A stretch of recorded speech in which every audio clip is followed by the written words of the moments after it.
محمد وعلى آل محمد كما باركت على إبراهيم وعلى آل إبراهيم إنك حميد مجيد। জাতীয় উলামা শাখা ইম্মা পরিষদ এবং বাংলাদেশ মুজাহিদ কমিটি কোনাবাড়ি থানা শাখার উদ্যোগে আজকের এই ওয়াজ মাহফিল আল্লাহ তাআলা আমাদেরকে প্রচণ্ড গরমে হাজির হওয়ার তৌফিক দান করেছেন। আমরা সবাই একবার আল্লাহ রাব্বুল ইজ্জত ওয়াল জালালের দরবারে অন্তরের অন্তঃস্থল থেকে কালেমাতুশ শুকর আদায় করছি, আলহামদুলিল্লাহ। একটু কিপটামি না করে মন প্রাণ খুলে উচ্চ আওয়াজে সবাই পড়েন আলহামদুলিল্লাহ। আমাদের জাতীয় উলামা শাখা ইম্মা পরিষদ সম্পর্কে আমার খুবই বন্ধুবর আমাদের উবাইদুল্লাহ সাইদ বিন সাইদ ভাই বিস্তারিত বলেছেন। আলহামদুলিল্লাহ, আমাদের জাতীয় উলামা শাখা ইম্মা পরিষদ যে সকল জায়গায় খুব ভালো কাজ হচ্ছে তার ভিতর একটা জায়গা হলো কোনাবাড়ি। আলহামদুলিল্লাহ, আমাদের উবাইদুল্লাহ ভাই আছেন, এই যে আমাদের জাকির ভাই আছে, ওনারা আলহামদুলিল্লাহ অনেক পরিশ্রম করতেছে। কেন করতেছে দেখেন, বাংলাদেশে ইসলামপন্থীরা ঐক্যবদ্ধ হোক, এটা আপনারা চান কি চান না? কারা কারা চান দেখে হাত তুলেন তো। দেখেন, বাংলাদেশে ইসলামপন্থীদের ঐক্যের কথা শুনলে একদলের মাথায় কিন্তু ঠাড়া পড়ে যায়, ঠিক না ঠিক? তো আমরা অনেক দিন থেকে বলছি যে ইসলামপন্থীরা ঐক্যবদ্ধ হোক, ইসলামপন্থীরা ঐক্যবদ্ধ হোক। কেমনে ঐক্যবদ্ধ হবে? এই ঐক্যবদ্ধ হওয়ার রূপরেখা মাঠে যে সংগঠন পেশ করেছে, এই সংগঠনের নাম হলো জাতীয় উলামা শাখা ইম্মা পরিষদ। আমরা দেখিয়েছি যে আপনার মাসলাক আপন জায়গায় থাকবে, আপনার আকীদা আপন জায়গায় থাকবে, আপনার বিশ্বাস আপন জায়গায় থাকবে। যার যার মাসলাক আপন জায়গায় রেখে, যার যার বিশ্বাস আপন জায়গায় রেখে, যার যার আকীদা আপন জায়গায় রেখে, ধর্মনিরপেক্ষতাকে দুর্বল করে, বাঙালি জাতীয়তাবাদ নামের ভারতীয় বয়ানকে দুর্বল করে, সমাজতন্ত্রকে দুর্বল করে, গণতন্ত্রকে দুর্বল করে বাংলাদেশের রাষ্ট্র ক্ষমতা ইসলাম যাক, এটা আমরা চাই কি চাই না? আপনি যদি মনে করেন না আপনার কাছে ইসলামের চেয়ে গণতন্ত্র দামি, আপনি যদি মনে করেন ইসলামের চেয়ে বাঙালি জাতীয়তাবাদ আপনার কাছে দামি, আপনি যদি মনে করেন ইসলামের চেয়ে ধর্মনিরপেক্ষতা আপনার দামি, আল্লাহর কসম করে বলে আপনার ইমানই নাই। ইমান কি এটা? আপনি কি মনে করছেন ইমান গরিবের বউ? আমাদের কাছে সবচেয়ে বড় ইসলাম। বলেন, আমাদের কাছে সবচেয়ে বড় কি? নারা আসতে বলেন, আমাদের কাছে সবচেয়ে বড় কি? সেই ইসলাম বাংলাদেশের রাষ্ট্র ক্ষমতায় যাক। কারা কারা চান?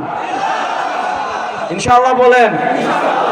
আমি টঙ্গিতেও বলে আসছি, এই শতাব্দীতে পৃথিবীতে কেউ ইসলামের বিজয় দাবায় রাখতে পারবে না। 100 বছর পর পর পৃথিবী পরিবর্তন হয়। গত 100 বছর মুসলমান মার খাইছে, এই 100 বছর মুসলমান মার দিবে। গত 100 বছর মুসলমান পরাজিত হয়েছে, আর এই 100 বছর মুসলমানদের বিজয় পৃথিবীর কেউ দাবায় রাখতে পারবে না। এই শতাব্দীতে ইসলামের পতাকা আফগানিস্তানে উড়েছে, এই শতাব্দীতে ইসলামের পতাকা সিরিয়ায় উড়েছে, এই শতাব্দীতে ইসলামের পতাকা আফ্রিকায় উড়বে, এই শতাব্দীতে ইসলামের পতাকা ইয়ামানে উড়বে, এই শতাব্দীতে ইসলামের পতাকা তুরস্কে উড়বে, এই শতাব্দীতে ইসলামের পতাকা জাজিরাতুল আরবে উড়বে।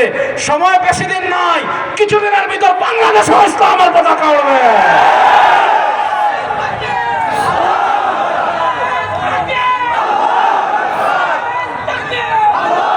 শুনেন,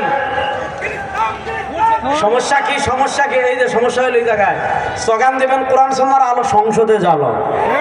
কোরআন সুন্নাহর আলো কি খালি গড়ে জ্বলার জন্য হয়েছে? 52-54 বছর তুমি আর গড়ে জ্বাললেন, আর কত গড়ে জ্বালবেন? গড়ে জ্বাললে চুরি বন্ধ করতে পারবেন না, দুর্নীতি বন্ধ করতে পারবেন না, টাকা পাচার বন্ধ করতে পারবেন না, খুন বন্ধ করতে পারবেন না, চাঁদাবাজি বন্ধ করতে পারবেন না, টেন্ডারবাজি বন্ধ করতে পারবেন না, ধর্ষণ বন্ধ করতে পারবেন না, সবটাকে আবার কসম করে বলি মানব রচিত তন্ত্রমন্ত্র দিয়ে পারবেন না। ইসলামকে রাষ্ট্র ক্ষমতায় এনেন, 3 মাসে সব বন্ধ হয়ে যাবে। প্রস্তুত আছেন তো কোরআন সুন্নাহর আলো সংসদে জ্বালার? প্রস্তুত আছেন তো সবাই ইনশাআল্লাহ? কোরআন সুন্নাহর আলো সংসদে জ্বালো, কোরআন সুন্নাহর আলো আলেম ওলামা যেখানে, কোরআন সুন্নাহ যেখানে, নারায়ে তাকবীর। আসেন, সময় কম, আমি আমার মূল বিষয়ের দিকে যাচ্ছি। দুনিয়াতে আমরা বিশ্বাস করি আমাদের রবকে, না, রাস্তে বলেন, জোরে বলেন। আমাদের রবকে, আমাদেরকে সৃষ্টি করেছেন কে? আমাদেরকে রিজিক দেন কে? আমাদেরকে বাঁচিয়ে রেখেছেন কে? আমাদেরকে মৃত্যুর পর আবার জীবন দান করবেন কে? আমরা বিশ্বাস করি রব্বি আল্লাহ, আমরা বিশ্বাস করি লা ইলাহা ইল্লাল্লাহ, আমরা বিশ্বাস করি আলহামদুলিল্লাহি রাব্বিল। দেখেন, নাস্তিক আর আমাদের পার্থক্যের সীমারেখাটা বুঝেন। যারা আল্লাহকে রব মানে না, তাদের যুক্তি দলিল কি? যুক্তি। তারা যুক্তিতে ধরে না, এজন্য মানে না। তারা কবরের জগৎ মানে না, যুক্তিতে ধরে না।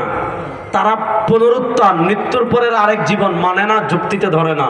তাদের কাছে সবচেয়ে বড় দলিল যুক্তি, আর আমাদের কাছে সবচেয়ে বড় দলিল আল্লাহর কোরআন।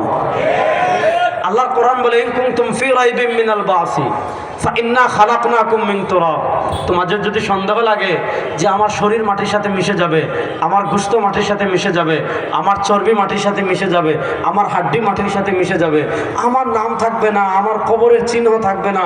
মনে করেন নূহ আলাইহিস সালামের বন্যায় যারা মারা গিয়েছে, এদের কবরের চিহ্ন দুনিয়াতে আছে, এদের নাম নিশানা দুনিয়াতে আছে।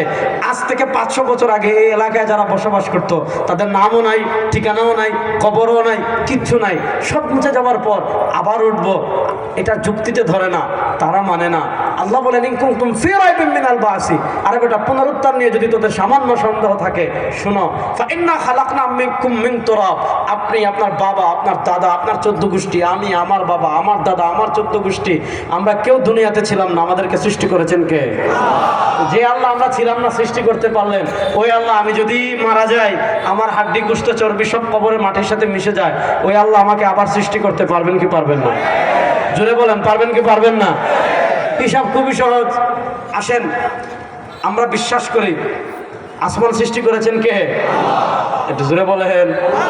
জমিন সৃষ্টি করেছেন কে?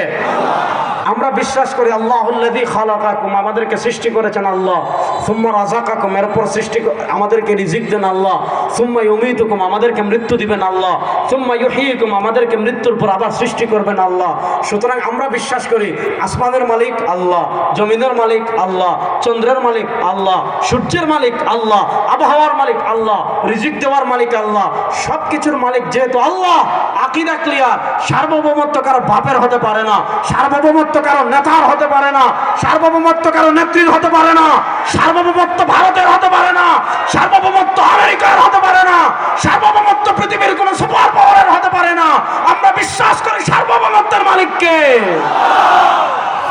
এবার বলেন, সার্বভৌমত্বের মালিক যদি আল্লাহ হন, তাহলে আল্লাহর জমিনে আইন চলবে আব্রাহাম লিঙ্কনের? আসতে বলেন, আল্লাহর জমিনে আইন চলবে কার? আমেরিকার? আল্লাহর জমিনে আইন চলবে কার? জাতিসংঘের? আল্লাহর জমিনে আইন চলবে কার? মুজিবের? আল্লাহর জমিনে আইন চলবে কার? হাসিনা? আল্লাহর জমিনে আইন চলবে কার? ভারতের? তাহলে আল্লাহর জমিনে আইন চলবে কার? জোরে বলেন, আল্লাহর জমিনে আইন চলবে কার? জোরে বলেন, আল্লাহর জমিনে আইন চলবে কার? ইনিল হুকমু ইল্লা লিল্লাহ। আল্লাহ তাআলা বলেছেন, আমার নবীকে নির্দেশ দিয়েছেন, আল্লাহ তাআলা নবীকে স্পষ্ট ভাষায় বলেছেন, আপনি ফাহকুম বাইনাহুম বিমা আনজালাল্লাহ। আপনি মানুষের ভিতর যখন বিচার করবেন, আপনি মানুষের ভিতর যখন সিদ্ধান্ত দিবেন, আল্লাহ তাআলা ওয়াহির মাধ্যমে যে বিধান দিয়েছেন, যে নির্দেশ দিয়েছেন, ওই নির্দেশনা অনুযায়ী আপনি বিচার করবেন। ওয়ালা তাত্তাবি আহওয়াআহুম, তাদের কুপ্রবৃত্তির অনুসরণ করবেন না। বোঝা গেল, আইন দিয়েছেন আল্লাহ, বিচার দিয়েছেন আল্লাহ, দণ্ডবিধি দিয়েছেন আল্লাহ। আল্লাহর দণ্ডবিধির চেয়ে আমেরিকার দণ্ডবিধি উত্তম হতে পারে না, রাশিয়ার দণ্ডবিধি উত্তম হতে পারে না, ব্রিটিশের যারা মদ খায়, গাঁজা খায়, ইয়াবা খায়, তাদের দণ্ডবিধি উত্তম হতে পারে না। আমরা বিশ্বাস করি আল্লাহর বিচার ব্যবস্থার থেকে পৃথিবীর বিচার ব্যবস্থা উত্তম হতে পারে না। সুতরাং